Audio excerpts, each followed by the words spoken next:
में अवतार लिए हैं। यदि मैं चला जाऊं तो प्रभु का गुप्त रूप प्रकट हो जाएगा। बाबा परेशान है के ही विधि दर्शन हो, कैसे दर्शन मिलेगा। अब यहां एक बात मैं आपसे निवेदन करूं, प्रबल प्रेम के पाले पढ़कर और प्रभु को नियम बदलते देखा, अपना मान टले टल जाए पर जन का मान न टलते देखा। भगवान अपने भक्त के प्रेम के कारण अपना नियम भी छोड़ने को तैयार हो जाते हैं। शंकर जी मन में सोच रहे हैं मैं नहीं जा पाऊंगा, कैसे दर्शन होगा। रघुनाथ जी मन में बोले बाबा आप मेरे पास नहीं आ सकते, लेकिन आप जहां हैं वहां राम तो जा ही सकता है, मैं ही आपके पास आ रहा हूं। लक्ष्मण भैया को लेकर रघुनाथ जी बोले लक्ष्मण तनिक उस दिशा में ढूंढा जाए जानकी जी को। और जहां शंकर जी थे ठीक नीचे रघुनाथ जी रोते रोते पहुंचे। बाबा ने देखा एटी शंभु समय राम देखा, शंभु समय राम देखा, उपजारी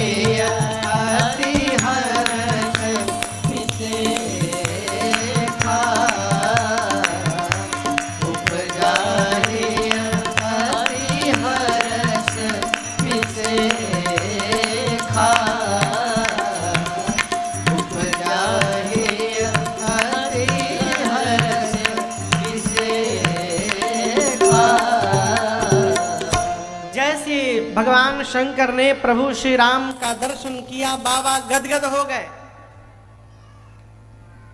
अब यहां एक बात समझिएगा, राम जी रो रहे हैं। राम जी क्या कर रहे हैं? रो रहे हैं। अब बाबा नाच रहे हैं। आप जिसको प्रेम करते हो यदि वो रोता हुआ दिखाई पड़ेगा तो आप नाचेंगे? कहिए नाचेंगे? बाबा तो आनंद में आ गए। क्यों आ गए? शंकर जी जान रहे हैं कि रघुनाथ जी सब नाटक कर रहे हैं, कि प्रभु की लीला है।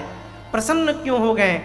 मन में विचार करने लगे मैया का हरण हो गया, अब राम जी आगे बढ़ेंगे, जटायु जी को गति देंगे, शबरी जी से मिलेंगे, शबरी जी से मिलकर आगे बढ़ेंगे, पंपा सरोवर पहुंचेंगे और उसके बाद जैसे शाम तक आगे पहुंचेंगे मैं ही तो हनुमान बन के नीचे गया हूँ, सुग्रीव जी मुझको भगवान के पास भेज देंगे। यानी आज शरण में जाने वाला दिन आया है, इसकी कल्पना करके नाचने लगे। और ऊपर से बोले हे सच्चिदानंद भगवान आपकी जय जयकार हो प्रभु। बोले और बोल के सती मैया को लेके चल पड़े। जीवन में कभी भी श्रेष्ठ के द्वारा किए गए व्यवहार पर सोचना नहीं चाहिए। पिताजी किसी को प्रणाम कर रहे हैं तो संतान को नहीं सोचना है कि हम करें कि ना करें। श्रेष्ठ ने क्यों व्यवहार किया तो अनुज को उसका अनुगामी होना चाहिए। शिव जी के प्रणाम ने मेरी मां सती को संशय में डाल दिया। क्यों? रघुनाथ जी को रोते हुए रघुनाथ जी दिखाई पड़ रहे हैं शंकर जी को, लेकिन सती मैया को रोते हुए भगवान नहीं दिख रहे हैं, रोता हुआ जीव दिखाई दे रहा। सती मैया सोचने लगी कहीं भगवान रोते हैं, ये भगवान होते तो इनको पता नहीं रहता मेरी पत्नी कहाँ है, ये भगवान नहीं होंगे। शंकर जी खूब समझाएं मान जाओ ये वही राम जी हैं जिनकी कथा अगस्त जी ने सुनाई। सती मैया तो सुनी नहीं थी तो क्या जाने। शंकर जी बोले ये वही राम जी हैं जिनकी भक्ति मैंने दक्षिणा में दी। देवी मेरे वही इष्ट प्रभु श्री राम हैं, प्रणाम करिए। मैया नहीं मानने को तैयार। बाबा बोले मुनि धीर जोगी सेध संत विमल मन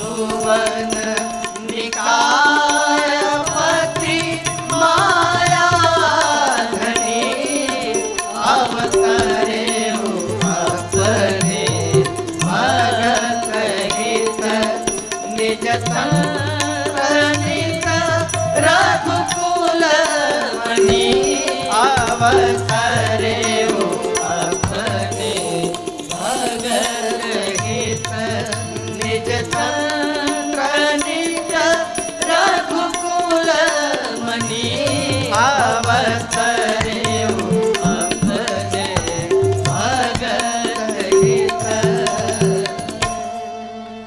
शंकर जी कहते हैं देवी मुनि धीर जोगी सिद्ध लोग संतत निरंतर विमल मन से विशुद्ध मन से जिस परमात्मा का निरंतर ध्यान करते हैं, वेद जिस भगवान को नेति नेति कहते नहीं थकते, वही परमात्मा श्री राम जो ब्रह्म है, सर्वव्यापक है, पूरे सृष्टि के नियंता है, अपने भक्तों का हित करने के लिए अपने पूरे तंत्र के साथ अवतार लेकर लीला कर रहे हैं। देवी ये परमात्मा श्री राम ब्रह्म है, प्रणाम करो।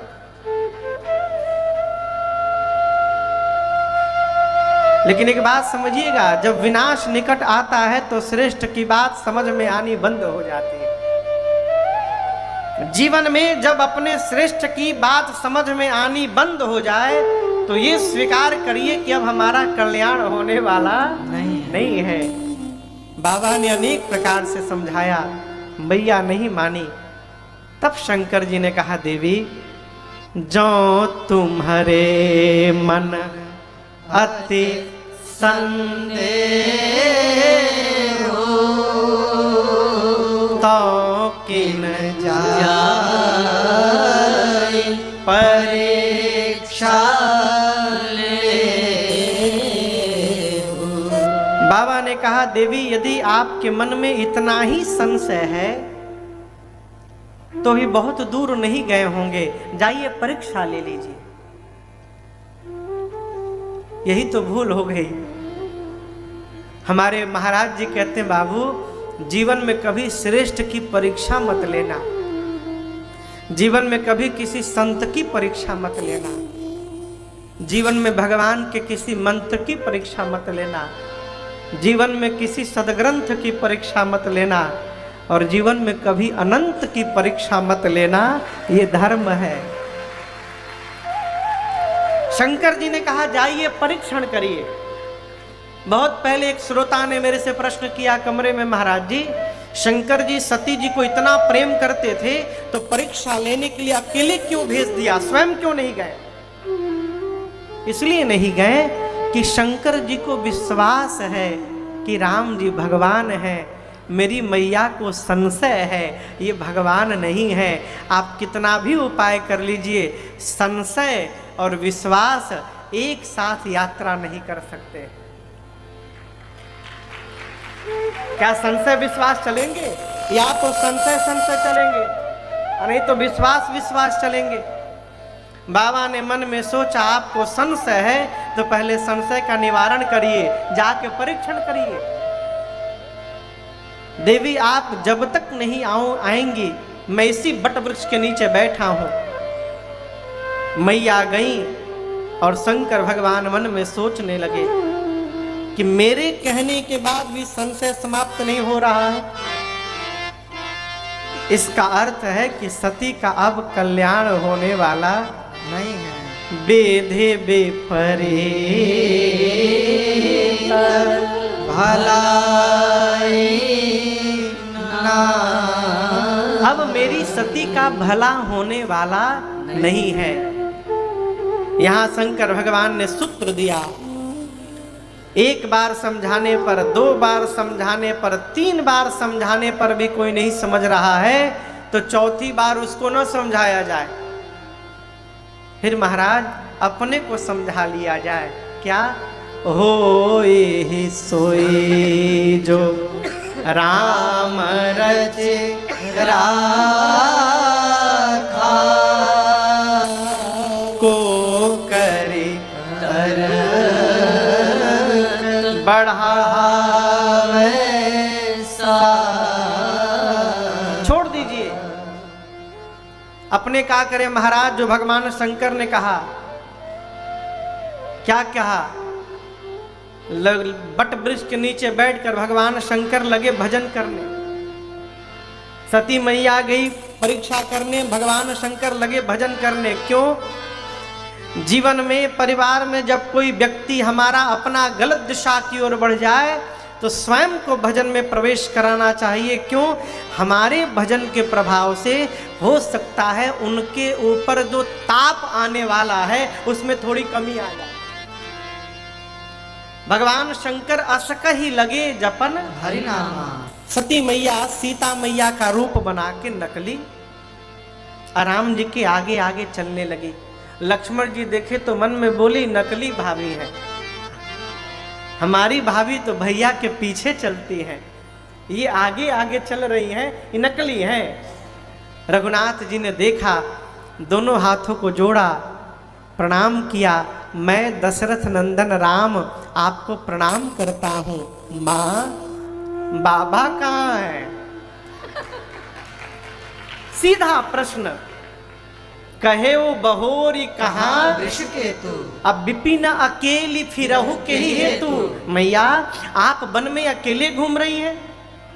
वन कितना भयानक है आपको पता नहीं है। सीता को मैंने अकेले छोड़ा, कोई हरण करके ले गया, आप अकेले हैं, जबकि सती मैया माँ सीता के ही रूप में खड़ी हैं।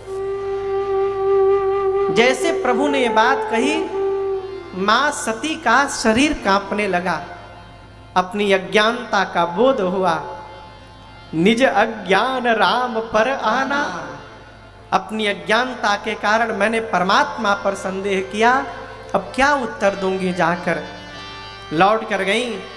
बाबा ने प्रश्न किया, कैसे परीक्षण किया, विधि बताइए। मैया बोली, कछु न परीक्षा लेन गुसाई, कछु न परीक्षा लेन गोसाई, कीन्ह प्रणाम तुम्हारे नाई, कीन्ह प्रणाम तुम्हारे नाई।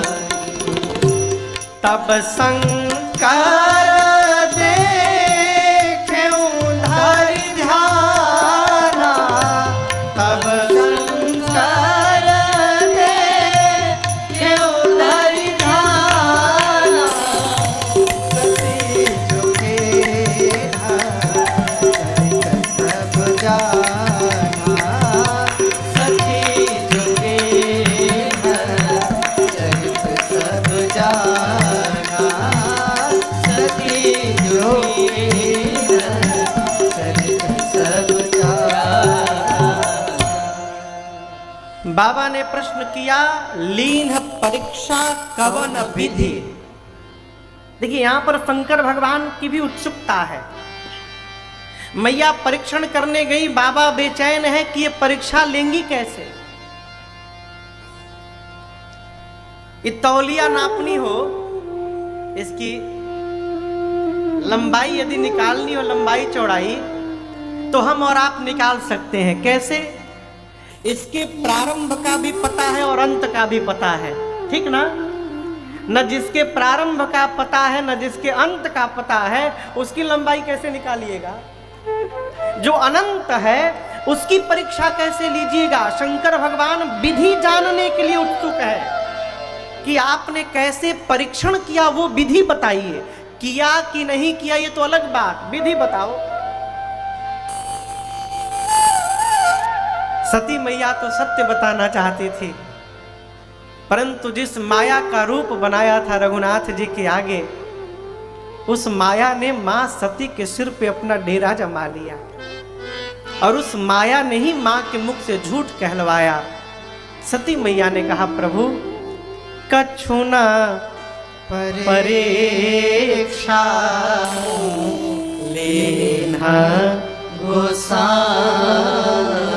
प्रभु मैंने कोई परीक्षण नहीं किया। बाबा बोले फिर क्या किया। मैया बोली जो आपने किया, कीन्ह प्रणाम तुम्हारे नाई। जैसे आपने पद प्रणाम किया था दूर से, मैं भी उनके पास नहीं गई, मैं भी दूर ही खड़ी रही और दूर से मैं प्रणाम करके चली आई। शंकर भगवान मन में बोले इम्पॉसिबल, हो नहीं सकता। बाबा ध्यान में गए और ध्यान अवस्थित होकर बाबा ने सब देखा। मेरी सती ने मेरी मां सीता का रूप बना लिया। अब यहाँ एक बड़ी अद्भुत बात आपसे निवेदन करूं, इतना होने के बाद भी भगवान शंकर सती मैया में दोष नहीं देख रहे। कहते हैं बहुरी राम मां यही सिरुनावा। शंकर जी देखे कि सती मैया ने सीता मां का रूप धारण किया है, तो शंकर जी ने मन ही मन भगवान राम की माया शक्ति को प्रणाम किया। क्यों? इस माया ने ही मेरी सती से झूठ कहलवाया। प्रेरी सती ही जेही झूठ कहावा। भगवान शंकर मां सती का अपराध नहीं मान रहे हैं। ये प्रसंग कह रहा है माए बाप, जिसके साथ जीवन पर्यंत यात्रा करनी है उसके भीतर दोष देखना बंद करिए। दोष दर्शन करिएगा, संबंध समाप्त हो जाएगा। दोष नहीं देखिएगा, जीवन भर आनंद ही आनंद बना रहेगा। बाबा कहते मेरी सती का अपराध नहीं है, प्रभु की माया ने झूठ कहलवाया है। समस्या क्या है? शिव जी मन में सोचते हैं, अब आज के बाद जब जब सती दिखाई पड़ेंगी तो मुझे पहले इसी बात का स्मरण होगा कि सती ने मेरी माँ का रूप बनाया, जिसको देखने के बाद माँ याद आएगी। उस में योग अग्नि को प्रज्वलित कराया और मां ने अपने आप को भरी सभा में जलाकर भस्म कर दिया। हाहाकार मच गया हो। मां योगाग्नि में जलने लगी, साथ में जो दोनों रुद्रगण थे लगे यज्ञ विध्वंस करने। नारद जी जाकर भगवान शंकर को बताए। बाबा को आवेश आया, जटा से केश निकाल कर बाबा धरती पर पटक के वीरभद्र प्रकट भय। भगवान शंकर ने वीरभद्र को कुपित करके भेजा है। वीरभद्र पहुंचे, लगे दंड देने। सबसे पहले तो यज्ञ के आचार्य को पकड़ा, यज्ञाचार्य की दाढ़ी पकड़ के नोची। बिना भगवान शंकर के यज्ञाचार्य बने हो। एक देवता थे पूसा, भगवान शंकर की निंदा के समय खिलखिला के हंस रहे थे। ऐसा मुष्टिका का प्रहार किया मुखमंडल पे, उनके सारे दांत टूट गए। बोले आज के बाद हंसने लायक नहीं रहोगे। किसी का पांव तोड़ा, किसी का हाथ तोड़ा, किसी का पीठ तोड़ा। दक्ष प्रजापति के सर को वीरभद्र ने पकड़ा, हाथ से घुमाया, सर को उखाड़ कर और ले जाकर अग्नि कुंड में डालकर मानो पूर्ण आहुति कर दी। हाहाकार मच गया चारों तरफ। ये प्रसंग कहता है किसी को अपमानित करने के लिए यदि आप सत्कर्म करने जाएंगे, सावधान, पलट जाएगा हो आपके ऊपर है।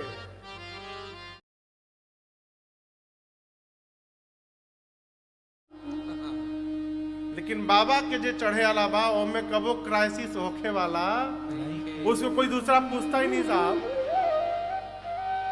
जो मन करे वो चढ़ाइए, जैसे मन करे वैसे चढ़ाइए। अमान, मान सम्मान से परे।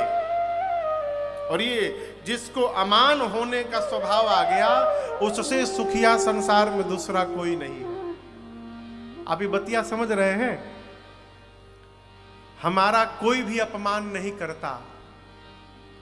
सम्मान की भूख लेकर जहां जहां जाइएगा वहां वहां आपको अपमानित होकर आना पड़ेगा। कल्पना ही मत करिए कि सम्मान होगा।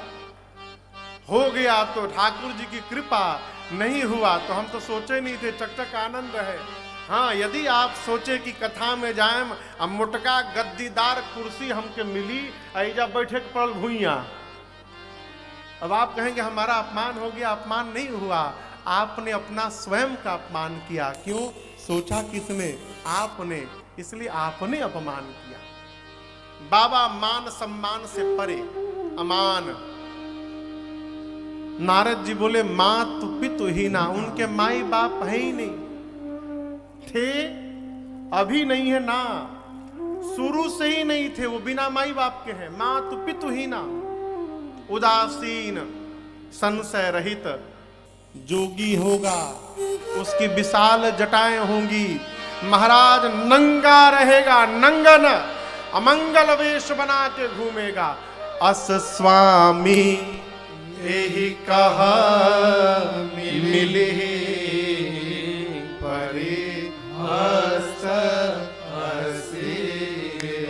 आपकी बेटी की हाथ की रेखा बता रही हैं, ऐसा ही दूल्हा मिलेगा।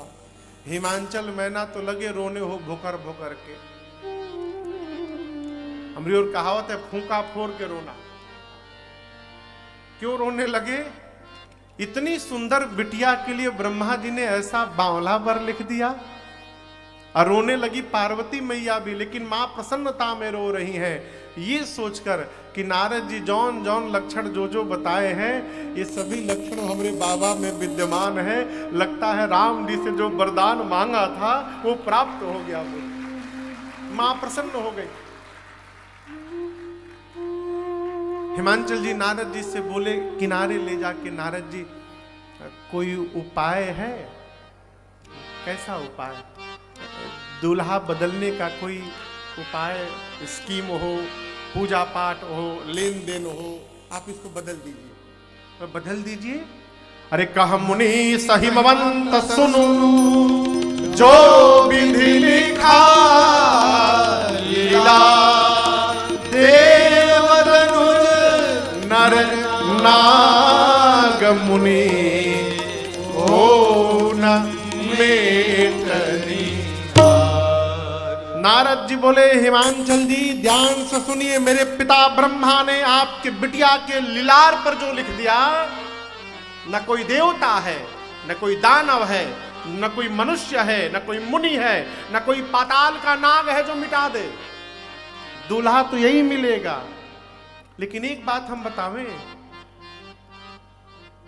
जे वर के दोष बखाने, जो मैंने वर का दोष आपको बताया, मेरे अनुमान से ये सारे दोष एक ही व्यक्ति में है। कौन? शंकर भगवान में। और महाराज,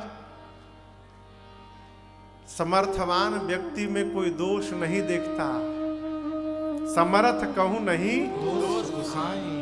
हम और आप फाटल कपड़ा पहन ले तो लोग कहेंगे देखो दरिद्र है, फटा कपड़ा पहना है। अब बड़े घर के लड़के फटे फटे कपड़ा पहन के घूम रहे हैं, का फैशन है। आग लागो ऐसा फैशन में।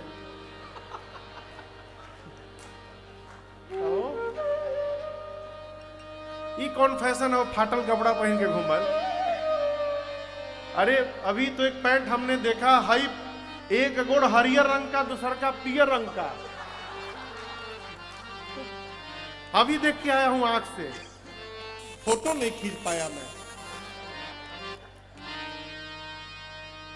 समर्थवान आदमी जो भी करता है, लोग दोष नहीं देखते।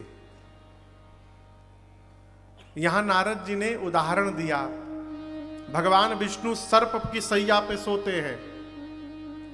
हमको आपको सर्प स्पर्श हो जाए तो शरीर अशुद्ध हो जाता है, शुद्धि करानी पड़ती है। भगवान श्रीहरि सर्प पर सोते हैं, शीश पर, दोष नहीं लगता। क्यों? समर्थवान। गंगा की नदी में, गंगा नदी में जो बही जाए, गंगा कभी दूषित नहीं होती। क्यों? समर्थवान। अग्नि नारायण में जो चला जाए, अग्नि सदैव दिव्य है। क्यों? समर्थवान। सूर्य की किरणें जहां भी पड़ती हैं, पवित्र पर अपवित्र पर सब जगह समान रूप से पड़ती हैं, सूर्य में कोई दोष नहीं लगता। समर्थवान। हिमांचल जी बोले, ये तो चारों अलग अलग हो गए, इन चारों का मेरी बेटी के पति से क्या लेना देना? नारद जी बोले, महाराज वो चारों समर्थवान हैं, उनमें दोष नहीं लगता। तो जो चारों को अपने में धारण करके बैठा है वो समर्थवान नहीं है, वो महासमर्थवान है। उसमें कैसे दोष लगेगा? सिर पे गंगा है, हृदय में नारायण है, एक नेत्र सूर्य है, एक अग्नि है।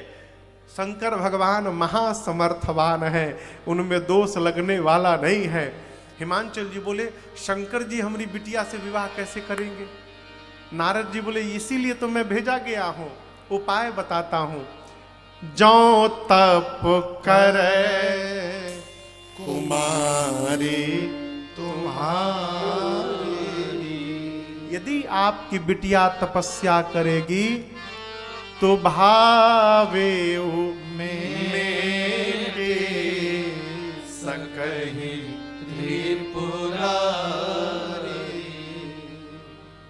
संसार में वर तो अनेक हैं महाराज, लेकिन आपकी बेटी के लिए शंकर जी को छोड़कर दूसरा कोई नहीं है। पार्वती मैया छोटी अवस्था में सुनी, माता पिता से विदा लेकर जाकर मां ने कठोर तपस्या किया है। हजारों वर्ष मां ने तपस्या की, आशीर्वाद मिला। आकाशवाणी ने कहा आपकी मनोकामना पूर्ण भई भवानी जी, माता पिता बुलाने आए, घर जाइएगा। सप्तऋषि मिले तो आप हमारे वचनों को सत्य समझिएगा। इधर जब से सती मैया का शरीर शांत हुआ, भगवान शंकर को वैराग्य हो गया, कैलाश से निकल पड़े, घूमने लगे। उनके नेम और प्रेम का दर्शन करके एक दिन राम जी ने दर्शन दिया। राम जी ने पार्वती जी की कथा सुनाई और कहा बाबा मैं आपसे कुछ मांगूंगा तो आप देंगे? शंकर जी ने कहा आज्ञा करिए नाथ। तब राम जी ने कहा बाबा जाई विवाहु शैलज यह मोहि मांगे दे। आप जाकर पार्वती जी से विवाह करिए। शिव जी ने कहा प्रभु उचित तो नहीं है, लेकिन आपकी आज्ञा है, इसलिए सिरोधार्य है प्रभु, जो कहेंगे वही करूंगा। राम जी अंतर ध्यान हुए। शंकर भगवान सोचे कि पार्वती ने पिछले जन्म मेरे भगवान की परीक्षा ली, अब इस जन्म में जब तक मैं उनकी परीक्षा नहीं लूंगा मैं विवाह नहीं करूंगा। सप्तऋषियों को बाबा ने भेजा परीक्षण के लिए। सप्तऋषि गए मैया के पास और जाकर लगे बोलने, किसकी तपस्या में बैठी हैं, क्या चाहिए? भगवान शंकर। गुरु जी की बात सुन के तपस्या करी, नारद जी की बात। पार्वती जी नारद जी की बात जो जो सुना वो घर छोड़ के भिखारी बन गया। नारद जी जिसको उपदेश दे देते हैं उसका घर उजड़ जाता है। जैसे अपने तरह वैसे सबको बनाते रहते हैं। और आप जिसको पति के रूप में मांग रही हैं वो शंकर जी भीख मांग के खाते हैं। जो स्वयं भीख मांग के खाता है वो आपका पेट कैसे भरेगा? हम आपके लिए बहुत सुंदर दूल्हा लाए हैं। कौन? विष्णु भगवान। उनमें कोई दोष नहीं है। यदि आप हां कह दे तो आपके विवाह की बात हम उनसे कर सकते हैं। पार्वती मैया ने कहा आप लोगों ने आने में विलंब कर दिया। आप कह रहे हैं कि शंकर जी में बहुते दोष हैं। अब मैं जो बोल रही हूं उसको सुनिए। मैं लगन इनसे विवाह के लिए आप लोग केवल दूल्हे को तैयार करिए। इंद्र बोले अभी जाता हूं। ब्रह्मा जी बोले कहां जाता हूं? समाधि में बैठे हैं। इंद्र सुने समाधि तो बोले तब ताड़कासुर तो बाद में मारेगा, जो उनको जगाने जाएगा वो पहले मार डालेंगे। ब्रह्मा जी बोले आप लोग न जाइए, कामदेव को भेजिए। देवताओं ने ब्रह्मलोक में काम का आवाहन किया। कामदेव आए, पूरी बात सुने,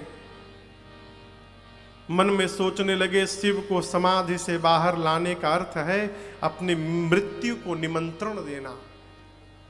परंतु देव कार्य में प्राण भी चला जाएगा, कोई बात नहीं।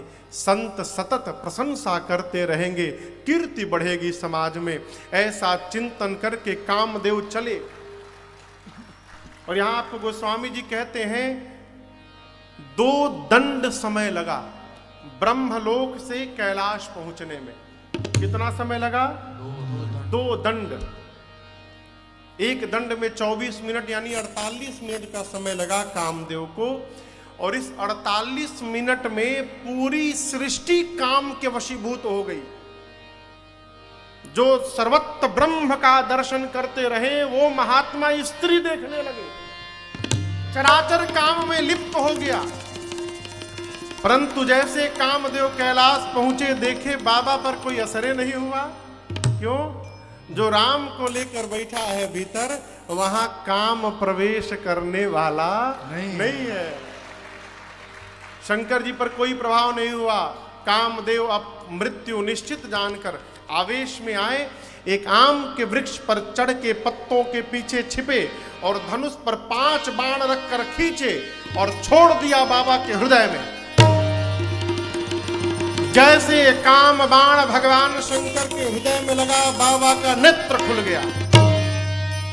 शंकर भगवान लगे देखने, किसने मारा? दाहिने देखे, बाएं देखे, नीचे देखे, तब तक आम के पत्तों के पीछे छिपे कामदेव पर दृष्टि गई और बाबा का तीसरा नेत्र खुला। ताबसी बती सारा नयन उघारा, चितवत काम मारा, चितवत काम भयो जरि मारा, चितवत काम भयो जरि मारा। बाबा का तीसरा नेत्र खुला, कामदेव उसी समय जर के भस्म हो गए। हाहाकार मच गया, देवता कांपने लगे, राक्षस निशाचर नाचने लगे। क्यों?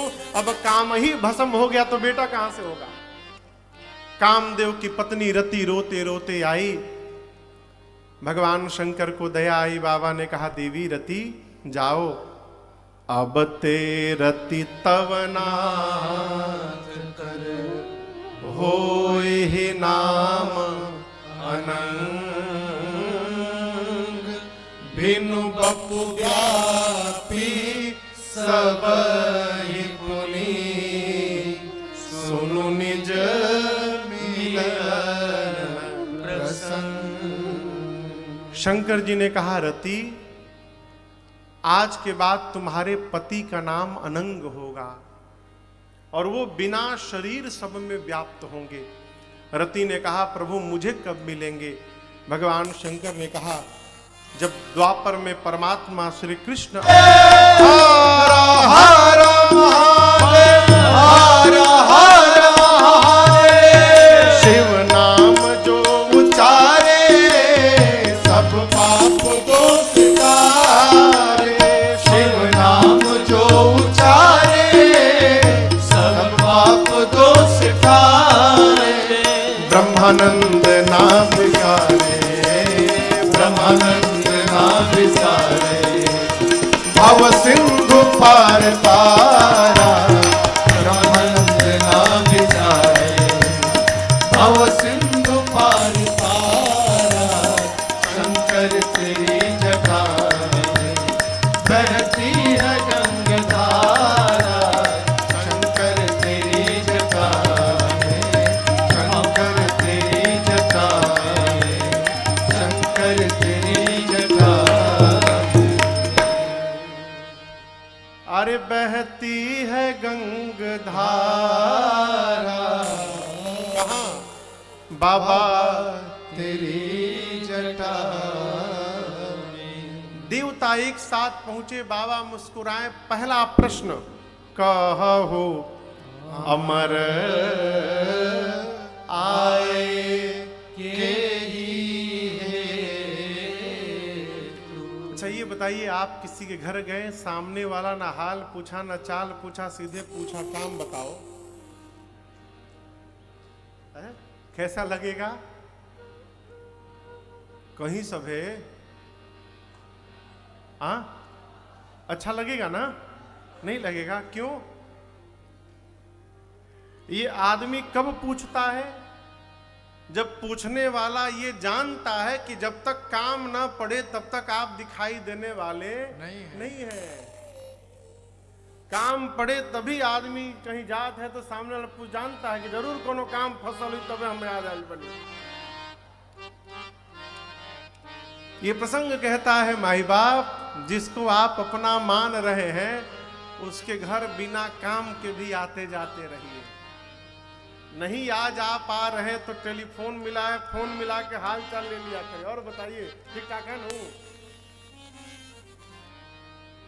जैसे देवता पहुंचे, बाबा ने कहा काम बताइए। कहू अमर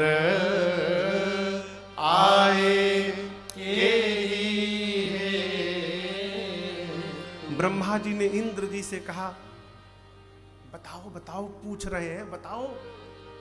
इंद्र बोले हम नहीं बोलेंगे, आप बोलिए। क्यों? डर लग रहा है कहीं मार दिए तो। ब्रह्मा जी बोले अमर बोले हैं ना अभी हम लोगों को, कहहु अमर, यदि यही अमर बोल रहे हैं तो कैसे मार देंगे? इंद्र बोले अभी अभी जिनको जला के भस्म किए हैं वो भी अमर थे, चले गए, हम नहीं कहेंगे, आप ही कहिए। यहां देखिए भय किसको कहते हैं। ब्रह्मा जी भी डरे, कहे प्रभु आप तो सब जानते हैं। कह विधि तुम प्रभु अंतर जामी, आप तो सब जानते हैं प्रभु, क्या कहना सुनना। शंकर जी बोले हम कोनो जामी नहीं है, सीधा सीधा बताइए क्यों आए हैं आप लोग। ब्रह्मा जी झूठ बोले, यहां आप दर्शन करिए। कहते हैं प्रभु सकल सुरन के हृदय अस शंकर परम उछाल। किस बात को लेकर? निज नयननि देखा चाहि नाथ तुम्हार विवाह। प्रभु सारे देवता आनंद में झूम रहे हैं। किस बात को लेकर झूम रहे हैं? ताड़कासुर के त्रास के मारे बोलती बंद भई है। यहां ब्रह्मा जी कहने उछा में है। ये सभी देवता आपके विवाह का आंखों से दर्शन करना चाहते हैं। शंकर भगवान तो जान रहे कि किसी को मेरे